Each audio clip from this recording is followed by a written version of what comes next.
So we spoke about John Smith, who was coaching you through. You started working with him when you first went to UCLA, correct? Yeah, And age 21. So that right, would be January of 95. I just turned 21. okay. And you were at UCLA for 2 seasons. 2 seasons, junior and senior year, yeah. Okay, and then throughout your whole professional career, you were working with John Smith as well, right? Hmm. And I mean, at the time, we spoke about the drive phase and where that came from, and you know, when I think of the mid to late 90s, the two coaches that I think of are Dan Path and John Smith. In no particular order. I'm trying to sit on the fence here in no particular order. But I mean, so you're in arguably the greatest training group of that era, and you're in the conversation, the greatest training group probably of all time as well. Um, you had the likes of mentioned Maurice, John Drummond, Mary Jose Perec. So how much do you think kind of being in the company of those athletes, of the athletes that were in that group, contributed to the overall kind of growth and success of the group? Does that I make think it sense as was, a question? yeah, I Yeah. think it was everything. And I'll give you an example of why I think that. I look at so many athletes from my home country, and they did this one thing that year, and then you look and you go, but wait a minute, what about the other years, and why couldn't you repeat it? I had this fire though. I mean, it's my personality anyway to, Hmm. I mean, none of my medals and laurels or anything stick around in my house because I am always focused on the windscreen rather than the rearview mirror. Okay. Um, so I would like to think that maybe that would have been me anyway, but the truth is, I was in such a competitive group that every year I had to figure out how to claw and scratch for position and improvement and all that.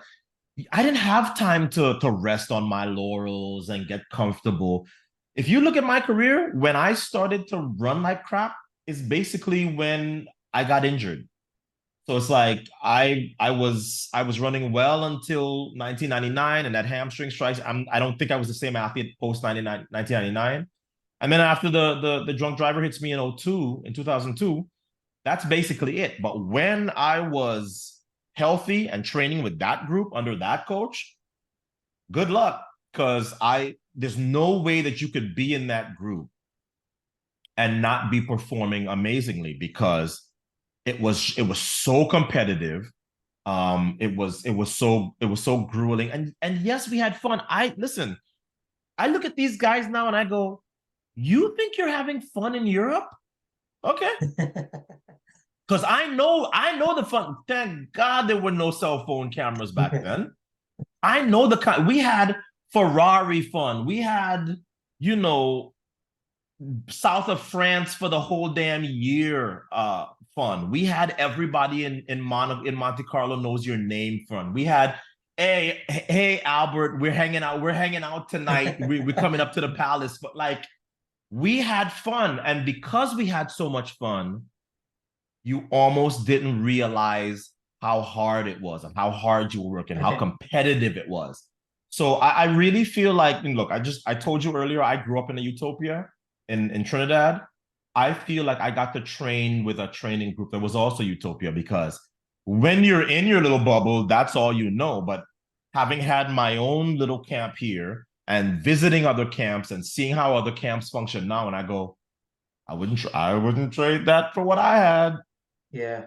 Oh yeah. Okay. Yeah. I mean, and I think it kind of comes back a little bit to what you were saying as the fact that it kind of distracted you from how hard the work was. And I know a bit about John's training, but my understanding was there was some fairly tough stuff going on there, right?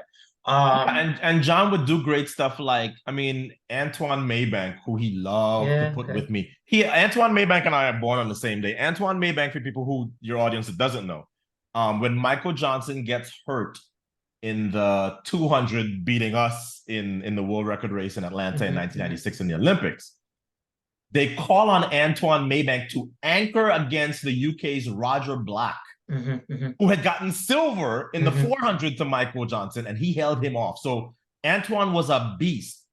if you see him today, he looks like he could run the 400. And John used to put he and I together to run 300s. Running 300s against Antoine Maybank is not fun.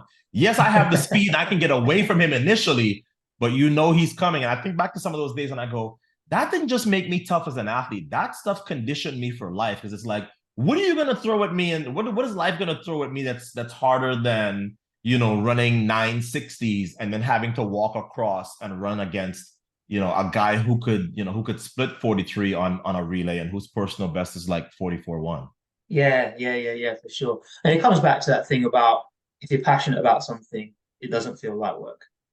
Exactly. Although I can't imagine at the end of that workout, it must have felt a little bit like work, no matter how passionate you were.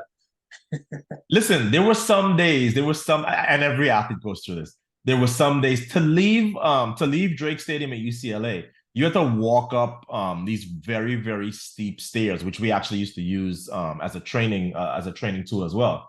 There's some days we just sat there on the ground level for like an hour because we knew we couldn't get up the steps to get to our cars. So it was, fun times in Westwood, California.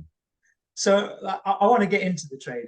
This is something that I find fascinating. I love talking, learning, reading about how different athletes train, how different coaches train, because I just think there's so many different methods that have led to a lot of success. So I might be testing your memory here. I don't know, but are you able to tell me like what a typical week of training might have looked like for you? Let's call it sort of like pre-season, so we're not having to kind of think too much about we're tapering off for a race a couple of days out or whatever. Is this a bit of a throwback? Our hard day would always be Monday, so much so that we named it Black Monday. Right. And everybody in the group wore Black Monday, and people go, why you guys wear black on Monday? It's like, yeah, because we're preparing for our own funerals. So Monday was the hard day. I tell people all the time, I never ran anything over 400 for John. So it wasn't like we were doing 5s and 6s. John, like me, is a believer that I can get what I want out of you as a sprinter without making you run an 8 or a 7 or a 6, or even a 5. I don't think I ever ran a 500. So if we're talking preseason, it might have been something like a 4-3-2-1 on Monday, maybe in season 5 300s, or if we were really getting ready, maybe something in the vicinity of a lot of 60s, 6 or 960s, and then you go over and you finish with a 300. That would be on Monday.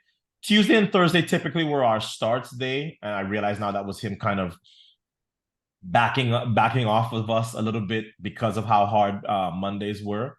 And then lots of 150s. I remember lots of 150s. But I also added a lot to what we were doing, because I was the one in the group who, I'd be out there on a Saturday doing box jumps because I knew when I was jumping right onto those damn boxes, I was ready to run 9.8, and that was almost like my security blanket. I was like, okay, yeah, so you're running good 300s, and your 60s are good, and your 150s are amazing. But until you can look at that box, that's until you can look at that box, that box was about the base of my neck. So I don't know what that is, 5 feet and a little bit. I'm going to try and find the YouTube video and link it into the show notes, because the video of that is out there somewhere. I've seen it. Yeah, and at the time, I wasn't even thinking to film it. It was a friend of mine that was training on a Saturday, and he said, "Hey man, let me just record this." And at the time, there weren't no phones to record it. He brought a camcorder. He brought a camcorder and recorded that. I'm glad to have it now because I look at it and go, "Oh wow, that's pretty impressive for back then." Yeah. But I was always adding things to my repertoire because I thought that they could help me, and that was certainly one of them. I always felt like when I was jumping right and when my plyos were great. And at the time, a lot of people weren't doing plyos. We didn't do plyos as a group. Okay. Yeah. But I, even back then, was like, man, when I can pop off the ground, that's when sprinting feels the best to me. So I don't remember as much as I probably should have of what John was doing, but I remember more what I was adding to it. So that's quite interesting. It makes me kind of think back to what we're saying about being very cerebral. So in terms of sort of like thinking, okay, this is what I need as well. And obviously we kind of spoke a little bit about that dynamic and how and how it's quite interesting. You mentioned lots of 150s. So if you're saying a session of a lot of 150s, how many 150s are we talking about? 5. Okay. And the only reason I remember 150s is because 150s are hard and we ran them fast. And I remember almost every 150 session thanking God that I started as a soccer player. I have a natural endurance. I have a natural endurance, which I think used to surprise me. You have to, everybody forgets, I came from the 400. I was 4-2 and then figured it out and came down. So I think my soccer back, kind of like John Regis or Frankie Fredericks, my soccer football background helped me to be a good sprinter and certainly helped my 200. So every 150 session when Maurice Green was throwing up violently, I'd look and I'd be like, okay, I'm tired, but I'm not that tired. Every 150 session, Maurice would be dead. And I'd be like, okay, I'm tired too, but it's not killing me like that. And I realized this is probably because of your soccer background. I didn't want to take any personal genetic credit for it. I felt like, yeah, you grew up running up and down on a soccer field, run, recover, run, recover, run, recover. That's literally what track practice is. And I was very grateful on those days that I did have a soccer background. Okay, that's fascinating. And I think, I mean, we had a call a couple of years ago, and I think we kind of spoke about that, and kind of the way that I look at it is, we get some sprinters that are a bit more of a speed power bias, and some that are a little bit more of an endurance bias, and I don't think it necessarily means that one is the better 100-meter sprinter and the other is necessarily the better 200-meter sprinter. I think it's just kind of, it can give you some information in terms of how you're going to prescribe training to them. Speaking the truth to is, I was good at 200 because I was good on the turn. Like I don't see a lot of, even now, I don't see a lot of people and go, oh yeah, he could have handled me on the turn. Very few. Christian Coleman, I'd have had a problem with. Who else? Arian Knighton, I think before it's all said and done, is going to be amazing. He's already showing you at 19 how amazing he is on the turn. Bolt obviously would have been a problem on the turn. Blake, but there's not a ton of sprinters even now that I look at and go, oh yeah, he's a better natural turn runner than me. So I actually think that part of the reason why the 200 was maybe my better event is because I had a unique ability on the turn. Remember, I have that right foot that points to 2:00 anyway. That's literally what you want to pivot you around the turn. So God clearly knew I was going to be a 200-meter runner, and my mother will tell you, when John Smith got frustrated that I couldn't get that right foot. John is a stickler for form, and all his athletes run very pretty. And he used to see that right foot pointing to 2:00. My mother had come to practice one day to visit me in LA. And she damn near, well, she didn't stop practice, but after she was like, John, I heard you talking about that boy's right foot. The night he walked, that foot pointed 1:00, it now points at 2. Find something else to coach, because that's not gonna straighten up. And she was right. Yeah, I don't know how you change something like that. I don't know how you cue somebody to fix something. When I drive, when I drive, my left foot presses the brake here, and my right foot presses the gas this way. Really? Yeah. You're not gonna change who you are. That's your makeup. Well, one of the things, speaking about turn running, I'll tell you who else I'll throw into the conversation for running excellent turns would be Michael Norman. I think he runs a very strong turn. Yes, I don't know that he runs enough of them for me he doesn't have a huge sample size, but yes, Michael Norman. Not that I think, oh yeah, Michael would have beaten me around a turn, but yes, he's certainly in that conversation. Yeah. I think one of the things that I know, and there were a couple of races from probably like 97 where I vividly remember like the replay would show you in isolation running around the turn. Couple from the world champs, and Stockholm's another one that stands out in 97. And it just what it looked like is you were able to be very efficient around the turn. So I don't know if you were necessarily leading coming off the turn. I don't know what your splits were around the turn in those races. But it usually 10-2. Yeah, okay. But it looked like you were able to take the turn. It didn't look like you were expending that much effort to get around the turn in, like you say, 10-2. And so and it left you with a lot of capacity to maintain your speed throughout the second 100. I don't know if that's something that you agree with or something that you worked on, or There's a funny story about why I was so disciplined about that. When I was at UCLA, and it kind of goes back to your topic about co- coaching athletes who wanna try to outthink the coach versus those who are just gonna say, just let me do it. I was at UCLA. I had just gotten there, and I was really working well with John. But I had been used to kind of running my 200s from 0 to 150 and hanging on for the last 50. yeah.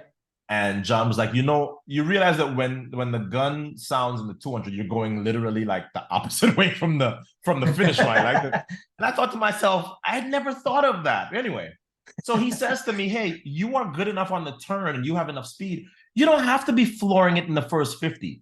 Build to 50, hit it hard at 50 to 150, and then you're fine because you haven't drained the tank, because it's a lot harder if you drain the tank in the first 50." And I was like, whatever, like I'm a world junior champion. What is John Smith gonna tell me? And he put a quarter mile. I think he knew I think he knew I was gonna be an asshole about it. And he put a quarter miler behind me. A guy called